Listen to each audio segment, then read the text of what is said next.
Hey, Steve. Hey, Jim. It's 105 miles to Detroit. It's 6 a.m. and we need to buy some records. Let's hit it.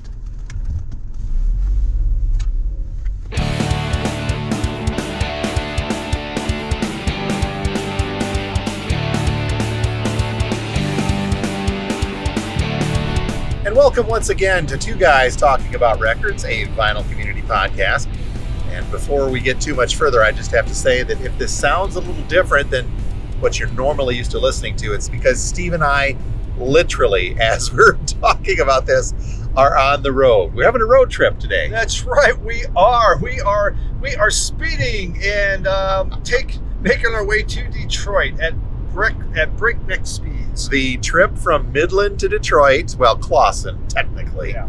But you know what? I say this because I grew up in mid-Michigan area, but then lived in the Upper Peninsula. So all my life, I've heard Michiganians, refer to pretty much everything north of Flint as up north.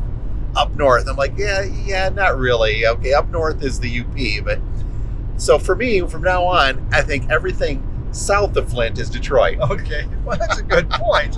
It's like going to Chicago. I live in Chicago. Well, you live 20 miles out of town. Well, I live in Chicago. Okay, that's so fine. Steve and I are on the way to the Clawson Record Show. I forget the exact name of it. This after our, was January-ish, right? When we attempted to go to the Ann Arbor Record Show, but Michigan and Mother Nature conspired to keep us recordless that day. Yes, but it was because they wanted us to go to this show because it's a perfect day today. It is a beautiful morning, a little chilly, Yeah, but still, it's mid-February. Not even mid, it's late February, isn't it? it is. Yeah, well, we're almost done now. So we did that full episode the day that we didn't go to a record show on record shows. Yes. So today, there's a couple of things I thought of that we didn't talk about with record shows that we will cover on our way to a record show. Then we'll take a little break in recording and we'll talk about what we picked up at the record show on the way home. Does that sound like a plan? It does, and we're going to show you lots of live footage. Oh wait, we don't show footage on this video, so forget it. No, but you'll have to tune into Steve's YouTube channel to see some of the footage, correct? That is correct. I will be filming. I'm trying to get some more in the can before the move. There we go. So, but before we get into any of that, and I think we're both sans notes today, so it's off of our foggy morning memories.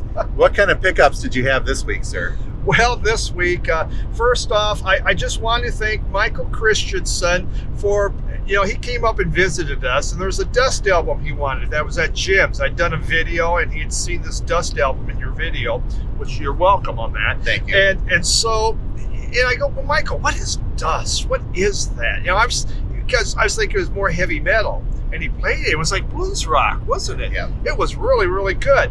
Well, there was another Dust album in there, and he was really, really, really looking at that, thinking about it, and go, gosh darn, I really like that. And so, Michael, I apologize. I now own that album, and I'm heading out of state, so you can't get it from me. So, but so it was the first album from Dust, Yep. And very good blues rock. Real surprise.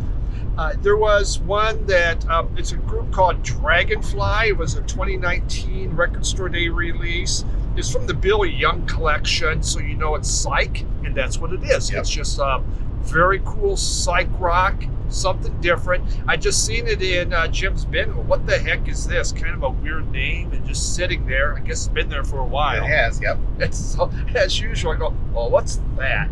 And that's when, this is why your local record store should always have a turntable, because you pop it on, you wind up buying something. Ends up costing you. It does. And it's bit me a billion times.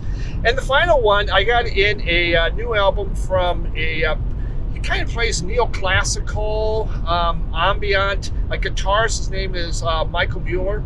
And his group is Balmoray, but he just put out his second album on Deutsche Grammophon.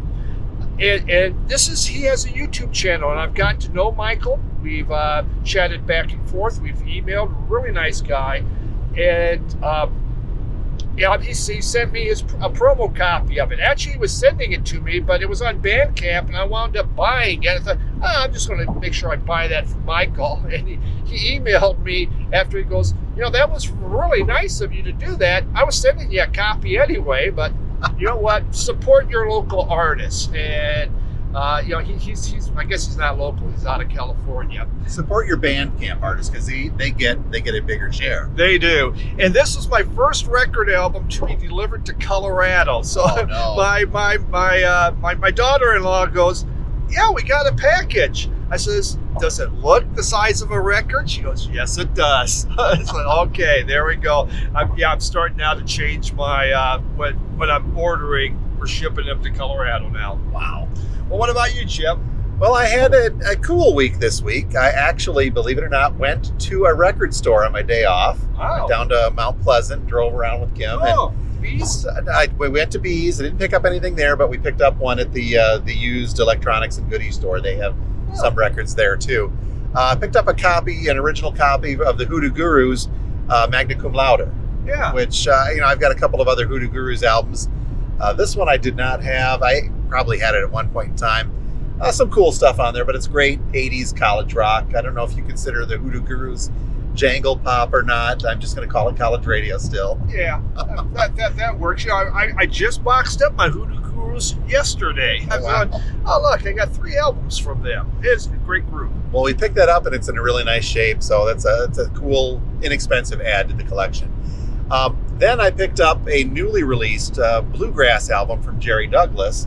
Very, very talented bluegrass artist, dobro player, plays banjo, lots of stuff. Yeah. And this is an album called Traveler that he had released some time back. And this is a vinyl reissue on this really deep purple colored vinyl. And it's a beautiful bluegrass album. I've been getting into that more modern bluegrass a little bit more lately. A little bit? A little bit. It seems like a lot more than Billy Strings and such. But the Jerry Douglas one features a lot of collaborations. And I've had this song on my iPhone for a while, and now that I've got it on vinyl, it's a cover of The Boxer from Simon & Garfunkel. Oh, okay. And this Jerry Douglas actually features Marcus Mumford singing from Mumford & Sons and Paul Simon on backing vocals. No kidding. And it's a beautiful, beautiful cover version of The Boxer with a very bluegrass tinge to it. And that's what this Traveler album is. It's a nice mix of some contemporary and some classical bluegrass sounds, some instrumental, some with vocals, with a lot of other guest stars on it. When did it come out? Do you remember? Originally, I'd have to go look that up, and I forgot my notes, but it hasn't been too long. I think maybe about 5-6 years ago. Interesting. Have you thought about looking into early bluegrass, or you're just not quite to that point in life? Not to that point in life, but that being said, I do remember watching Hee Haw, and some of those artists, like the older Flat and Scruggs, and into the 80s, the Ricky Skaggs. I'm not opposed to it. How's that? Yeah, I've always been a big Flat and Scruggs fan. I really like their music, but I just haven't really brought much of it back in, with a limited collection. Well, and Roy Clark too is such a phenomenal guitar player. Yeah. And that has always intrigued me is his work. So I'll get there. Yeah, I just had a problem getting with Hee Haw. Growing up, that was the show, and it was just these. Growing in Nebraska, you think, oh, you must be a Hee Haw fan. Couldn't stand it. These guys heading around in bib overalls and stuff. What the heck is this? Well, the final 2 ads from my collection came all the way from Scotland. And physically, they came all the way from Scotland. For the past couple of years, I've been working with this group, the gentleman named Steve Brown, who is in a Rush tribute band called Moving Pictures. And for the past several years, he has been spearheading compilation albums paying tribute to the late Neil Peart, drummer of Rush. And it's this is the 4th volume of this that have come out now. It's tributes, songs for Neil. And the latest version of this we finally got here in the U.S., and I handled the shipping for all of his U.S. orders. I think we've talked about that before. So I got my copy of that, gave it a listen. I'll begin shipping out all of you U.S. orders here next week for Steve. But it's a double LP of Rush covers done by a wide variety of Rush tribute bands. And it's great to hear these songs again and different takes on them. And what's even greater is the fact that the sales of this album go toward cancer research, the glioblastoma that Neil Peart had passed away from. So the other cool thing about this new one from the Rush tribute bands is that the cover design was done by Hugh Syme, who did the majority of Rush's cover artwork for their albums. Okay. And so he designed this. It's a real neat looking cover. Again, audio only, so you're going to have to look that one up, but just take my word for it. It's very cool. And then the last edition was something that I had asked Steve over in Scotland to toss in as well, and it's from a London-based artist named Leonie Jane Kennedy. And she did her own album of Rush covers because she's a big fan as well. And she has appeared on some of these Rush tribute albums, but she did a full Rush cover album called New World Woman. And these are just very, very laid back, mostly acoustic versions of Rush songs sung by this female singer. And it's just a beautiful renditions of these albums.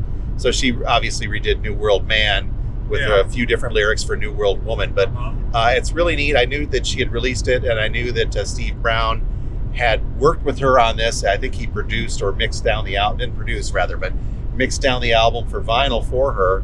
And I said, hey, I'll buy an extra copy of this from Leonie Jane if you can throw that in with the Rush albums when you ship them over, please. And he did. So now I've got this other edition, which is very cool. Very nice.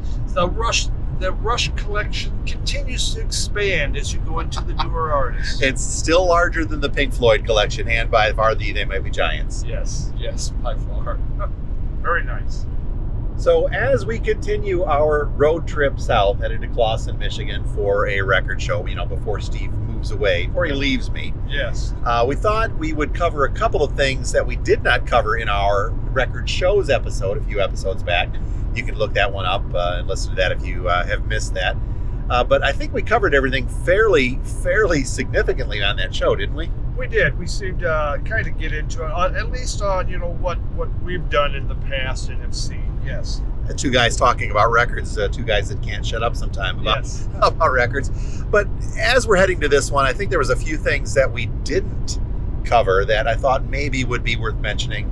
And then we'll stop the recording and pick back up after we have our time at Clawson. Okay. One of the things, though, that is an interesting aspect of some record shows, not all of them, but the one we're headed to today, and I think the one they do in Bay City as well, is this possibility of an early bird entrance. Normally, record shows, when you'll pay a small fee, a buck or two, to get in. That helps pay for the venue, helps cover some of the costs for that for the organizers. But in some cases, they will offer an early entrance fee as the record dealers are setting up that costs a little bit more. I forget what the Bay City one is. I think it's $10. This particular one we're going to, it's $15 a person to get in to the show 2 hours early. Now, Steve and I are doing that for this particular show. Because we have some time constraints and I've got to get back and open a record store. So we're going to go early and try to get out early before the crowds start.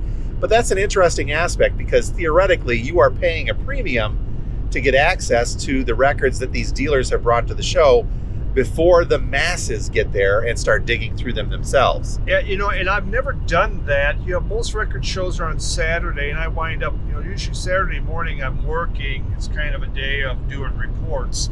So I don't have a chance to do that. So this is really the first time I've ever gotten in early, which maybe that's not a good thing if you have no self-control and spend a lot of money. It's like, oh boy, let's see what happens. But yeah, it'll be kind of fun to see what they have. Yes, I actually have a list. I really typed it up for the Ann Arbor show, so it should still be good to go. Carrying forward. And I don't know how many dealers from the Ann Arbor show, but it's the same organization that we talked about in the last episode that organizes both of these shows. Now, the other danger with this is, and I think there are some record shows that don't like dealers intermingling with each other while they're setting up, because the idea is that they get some of the best stuff from dealer to dealer, and then the general public doesn't get a hold of those.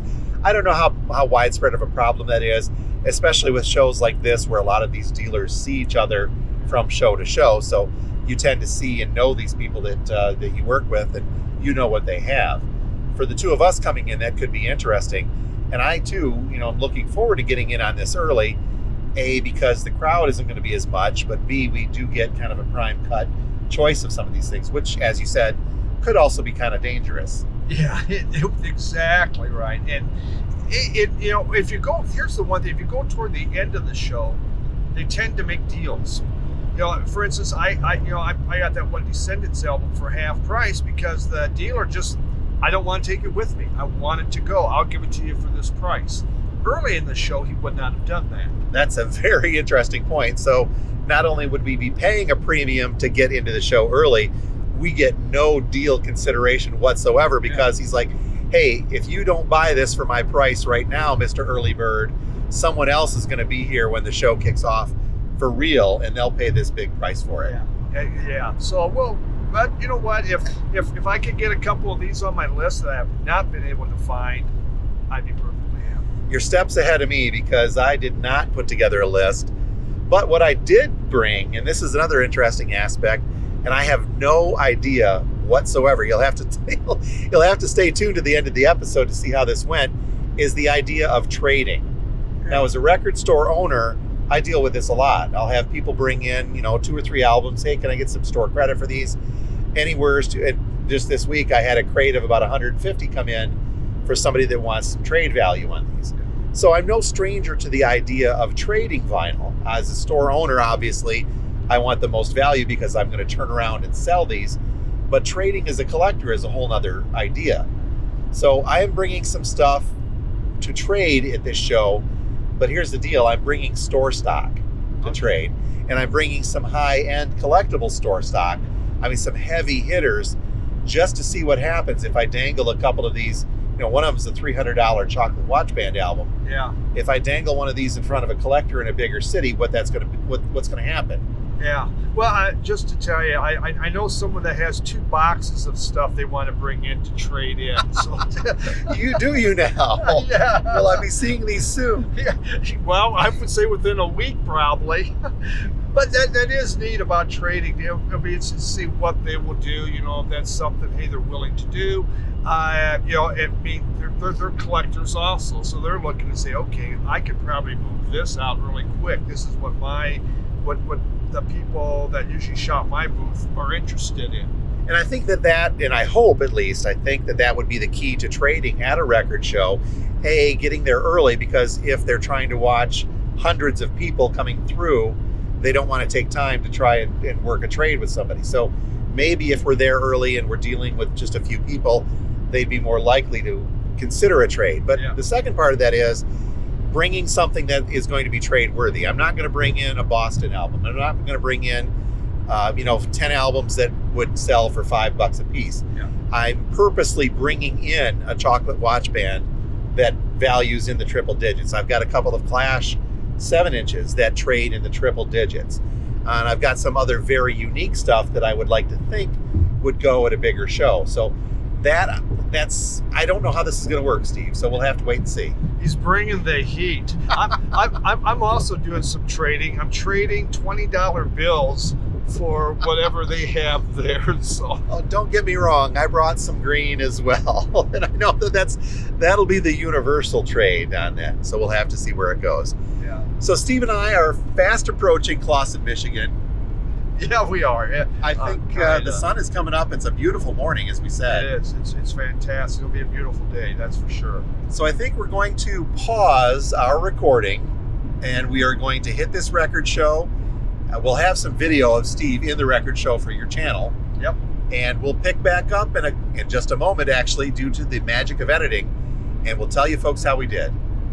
Excellent. And although it may not seem like it, we are back. Steve and I have successfully navigated the Clawson Record CD Show. We got there for the early bird, and we got out right as the doors were opening for the general public when things were about to get a little nuts. And it really did. I mean, we went out and grabbed breakfast, and we went by the place again. They were parking in the grass. There were so many cars. So, from our previous conversation, if we were to continue that, Steve, there does seem to be some pluses, some merit, and some drawbacks to getting an early bird in a record show. Yeah, we definitely saw that. by far, it was a lot easier to shop. It wasn't. We weren't fighting for boxes, but it was funny as we went, as it got closer to opening time, more people were coming in for that early bird thing, and suddenly more fighting for the boxes. The other thing that I noticed too, though, not all the dealers were there. Yeah. You get there at the 8 a.m. early bird right as they open, and I think it was maybe 2/3. Yeah, I'd say 2/3. And I asked someone, I says, man, you're going to have a lot of empty tables. He says, nope, every table's sold. Just some of them aren't early birds on getting in, which is a little disappointing because you're paying that extra to come in to see this stuff early, and yet not everybody's there. So, I guess the guys that are there early get the best. They're going to sell the most, obviously. I'm with you as well. I mean, I like the idea that there was not a massive crowd, because record shows, at least the past couple I've been to, and just the Bay City one, has always just been tremendously crowded. The last one I went to in Ann Arbor was massively crowded. So the early bird took a little bit of that away. It was actually tolerable to go through the boxes. But the boxes. Yeah, the boxes. They were tight. It was hard. You couldn't flip.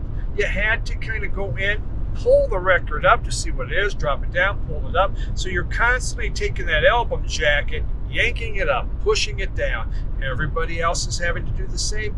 It took a lot longer to look, and not, shall we say, as pleasurable. No, the flip is easy when you're blah, blah, blah, blah, blah, and you're going through stuff. Yeah. Now I can understand from the dealer standpoint why they do that, because you are in a limited, it's not like a store where I can go into the back room and get more stuff. These guys have what they have on the table, and they have limited space on the table.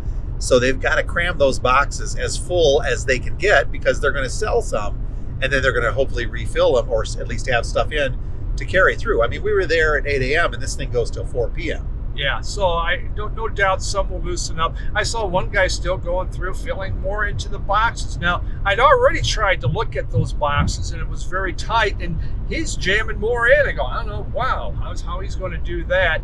And you're right. I mean, it makes sense. You only have that limited space, and especially, a lot of them were alphabetized. So, well, shoot, the C's are selling, but I don't have any extra C's back here. It's all the other stuff. So I can see that, but the convenience part, I didn't like that. The convenience of the alphabetized stuff, too, is great. I mean, Yes. Again, spoiled in a record store that does that. But in a record show, it was nice to be able to, at least generally alphabetized, have all of the same letters next to each other, or all the same groups, because there was a couple tables where you don't know what you're looking at until you go through it. Yeah, and when you come in with a list, it really helps when it's alphabetized. I'm going to go there.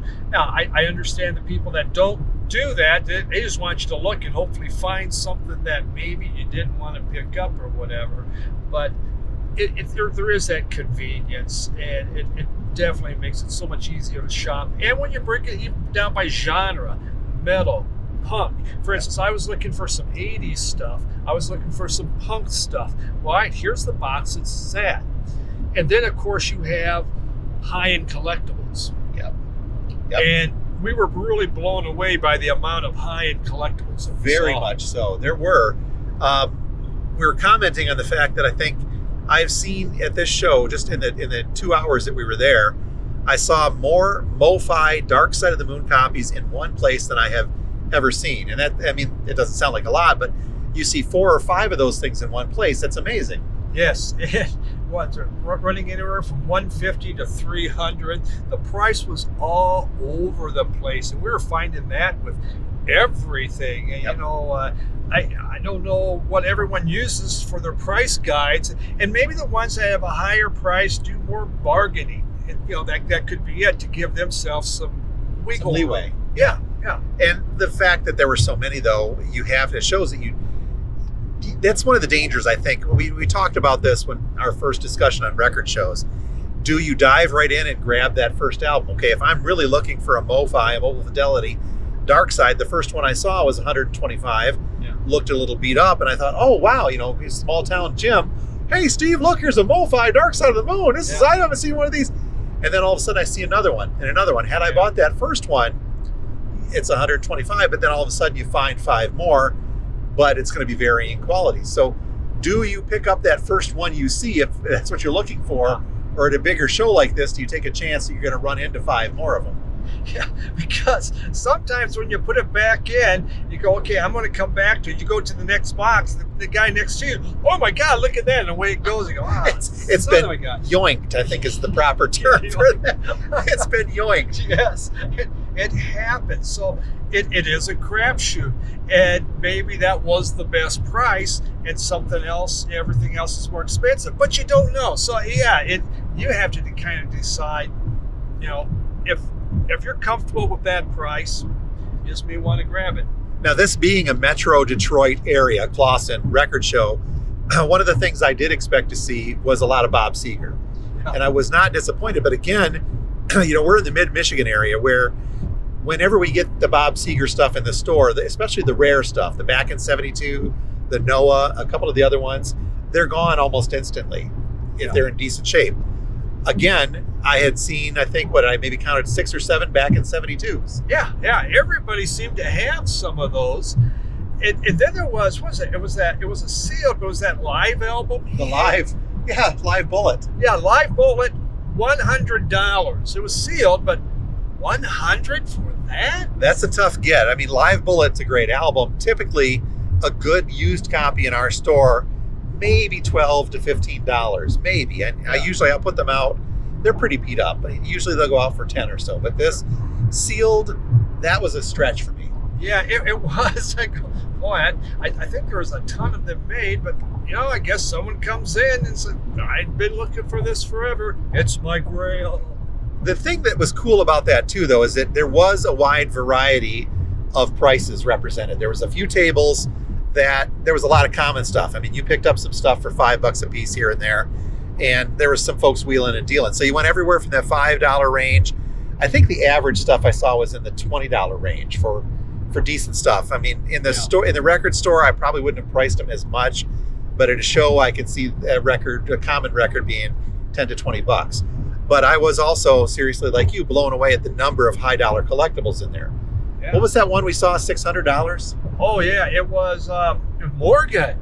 It was on. I've never seen an original Morgan except on videos, and there it was. But 600 some odd $650 they wanted on it, and I don't know. That might actually be an okay price for that. It's so rare, but I have my $40 reissue. I guess I'll just say good to go. And there were a lot of other just interesting psych ones mixed in through there and other box sets. A lot of MoFi too, you saw. Yeah, and the MoFi, there was an incredible amount of them. It was just amazing. Everybody had MoFi. Prices, again, they were varying all over the place. But you had, like Jerry Rafferty's Baker Street, his album Baker Street. There was a MoFi that I really would have been interested in, but the cover was really beat up. Now I know you don't play the cover, but you want that, a good one. And, but yeah, that vendor had so many MoFis, and I took a lot of video of the different MoFis and of the high-end collectibles because that's always interesting to see. And as a record store owner, it was very interesting to see what some of these albums fetch in bigger markets. And in talking with some of the dealers, this stuff goes quickly down there. I mean, they can put that type of price up in the Metro Detroit area, where up by us, and I don't know how well they would do at the Bay City show, for example, but by us at least, in the record stores, that stuff's going to be a tough mover. It would be. And I think at the Bay City show, a lot of that would struggle. You don't find a lot of those rarity boxes there. I mean, I like to shop them because oftentimes what I'm looking for is hard to find. Now, I had my list. I didn't find one of the albums on my list, and some of them I thought would be kind of simple. I just wanted the first Flock of Seagulls. I mean, that's all. And that's just kind of crazy that I even want that. At the time in the 80s, like, oh my God, these guys suck. But now it's like, it's a memory. I like it. No one had a Flock of Seagulls. Now, the second subject matter we talked about on our way down there was the idea that I was bringing some items into trade. Yeah. And I had no real idea how well that was going to go over. But going for the early bird, I figured it would be a better chance. You know, if a dealer is really swamped and really busy during the general admission time, I think they're going to be less likely to look. And that actually turned out to be the case. But the other thing that I really think was important with the trade, everybody was fairly receptive of at least looking at I brought 10 albums and 3 45s. Yeah. Everybody was receptive to at least looking at them. Not everybody was interested. But I think out of the 10, I'm only coming back with 4. Wow. So I traded away 6 of them. And here's the fun thing, Steve. The very first table we went to was a gentleman that I've known. He comes into our store once in a while from the Detroit area. Uh-huh. He comes in looking for some high dollar collectibles. The very first item that got pulled for trade out of my batch was the chocolate watch band that I had in store listed for $300. And that was taken within 5 minutes. The guy was interested, plucked that away. And I got a decent trade value out of it for a couple things. And how long would you have sat on it in the store trying to move it? So That, I mean, easily could have been one that sits there for 3 or 4 years waiting for just that right person. And yes, I would have had listed that online, not Discogs, but I would have listed that on our website to get a little more exposure. But that's something that would not normally have gone. But in the bigger market, that trade was scooped up almost instantly. Yeah, and he'll put it out and mark that thing up, and I have no problem moving it. So I guess the moral of that is if you are going to a record show to trade, then it's almost you almost have to get the early bird. But don't bring the common stuff. You've got to bring something that these guys haven't seen, something that's going to really draw their attention. I had this punk album from X-Mal Deutschland, a sealed one that I've had for 3 years now. Yeah. Nobody knew what it was, and everybody was interested in it, but nobody would pull the trigger because of the uncertainty. Yep. Also, don't bring 45s. That's the other thing too. Yeah, I brought 3 rare 45s from the Clash, 2 of them triple digits, and everybody said, "Oh, those are cool." But most of the time, I'd say, "Are you interested in looking at a 45?" They're like, "Nope, nope, nope." And these were guys that had 45s for sale that did not want to bring a 45 in. Yeah, it's for them. It's a hard sell, and so why tie up, especially an expensive one like that, where they know it just may sit there forever. I mean, you have to find that real special person for those. Somebody that is a 45 aficionado. Or an idiot who really likes punk and just buys stuff because, it's a punk thing. That would be me. So you had your list. You didn't do well with the list, but what did you do otherwise? What did you pick up? Yeah, I only picked up 3 albums. There was some of these high-end collectibles I really liked, but the prices were so all over the place. You get a little confused that is this a good deal? Is it not a good deal? And there wasn't any of them that that said I can't live without this. So there was one table. He had these albums for $5, and it was not was. Walk the Dinosaur. Yeah, What Up Dog? Yeah. What Up Dog? Yeah, What Up Dog, which had Walk the Dinosaur. I used to have that. Is that an essential album? No, but it was marked way down. So I thought for $5, why not? And then what the hell group did you talk me into? What was that? I showed Steve one, and it was Country Bob and the Blood Farmers. They are essentially a punk rock act from Detroit. I've got one of these in my collection if that helps, but the selling point to Steve was I said, you should check these guys out. They're kind of like the Cramps meet the Dead Milkmen. Yeah, exactly. He just used the word Cramps. And see, Jim just does that on every album, I think, from now on. He's just going to say, well, kind of like the Cramps. Well, okay, I'll buy that then. Just throw that out there. It doesn't have to be.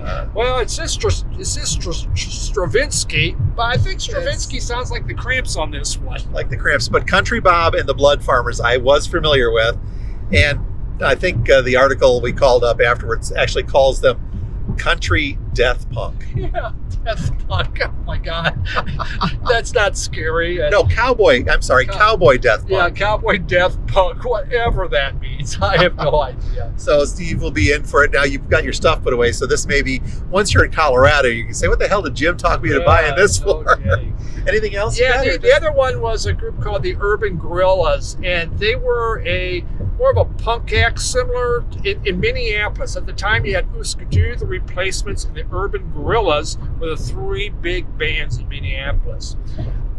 obviously Urban Gorillas didn't really go anywhere, but I've never had any of their stuff. And there was one of their albums, which was kind of shocking to me. So I grabbed that. I'm not sure if it's good, bad, or whatever, but I just thought, I know this group. I've talked about this group even. Let's see what it's like.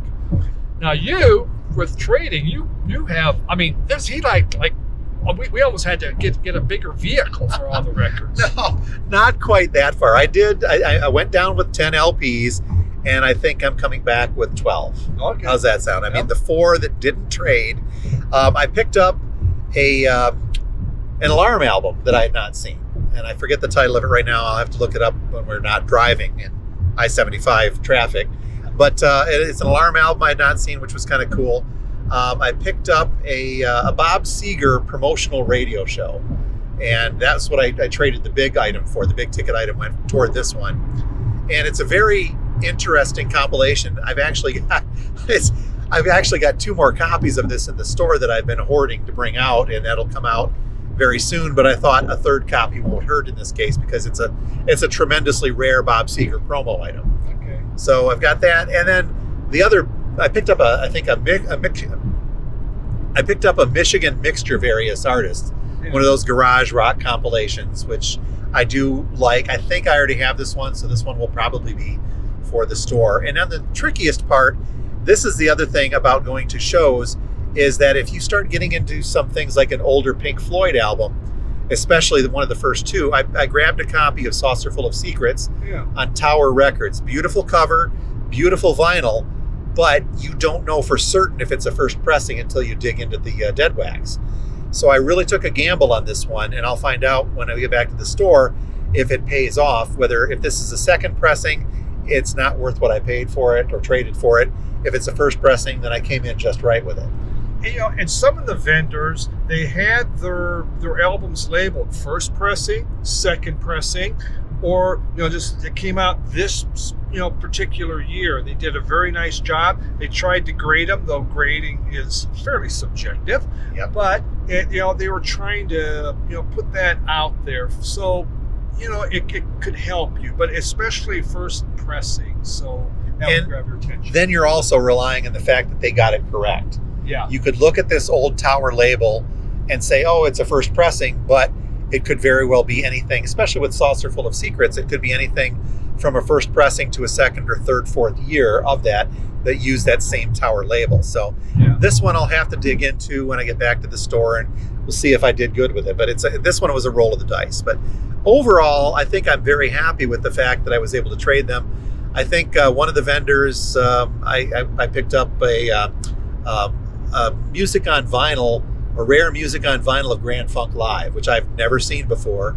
So I ended up paying, I think, a little more out of pocket in that trade because there was other stuff that he didn't want. So I ended up, I think, spent $30 extra. Yeah, well, that wasn't bad. I think I spent a total of $30 also for my 3 records. So it's probably one of the least amount I've spent at a record show. Furthest I've gone and the least I've spent. I don't know what's up with that, but hey, we had a good breakfast. Yeah, and it was a fun trek down to it as well. And think of it this way, it's less that you have to pack this week. Yes, I kept thinking about that. I really want to buy that and pack it. Probably not. So, what do you folks think? I mean, have you had good times at record shows? A good response? Have you gotten some stuff? Have you ever traded at a record show, or wish you hadn't? I think we did pretty good. Yeah, I think so. It was really interesting to get a different perspective on a record show in a bigger city, because there was definitely a big difference on what you saw as far as the vinyl. Very much so. I mean, as far as the number of vendors, the venue itself, and I think they were gearing up for a really big crowd down there, because the gentleman that we met that puts these on runs the Lansing show. Does he do the Kalamazoo show, I think, as well? The Clawson show and the Ann Arbor show. Yeah. So he stays really busy with this, and he had a lot of stuff. It's a full-time job, and he had some of the biggest, best stuff as well. He did. Also, some of the biggest, best prices. I mean, it's like, wow. But were in a different area, so people might pick that up. I did see that Velvet Underground, the first one, but the peel was still on there, but it was the airbrushed picture on the back. And that album cover was absolutely trashed. Water stains and just rips. It was not a cool picture. No, it wasn't, but boy, they wanted a bunch for that, if I remember. It wasn't cheap. So shop around when you go to these, but remember, if you do the early bird, that's a way to go. But we paid, I said, okay, we each spent $30, but that's not counting the extra fundage we had to pay to get in early. Yeah, $15 each to get in early. And every show's a little bit different. I'm sure the bigger it is, the more it goes.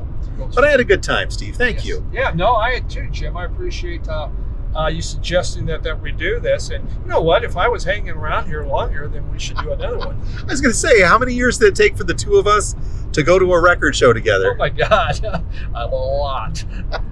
Well, you know what, Steve? That has been fun. And we actually have one more episode of Two Guys Talking About Records that we're going to record traditionally in the store for the week after this one.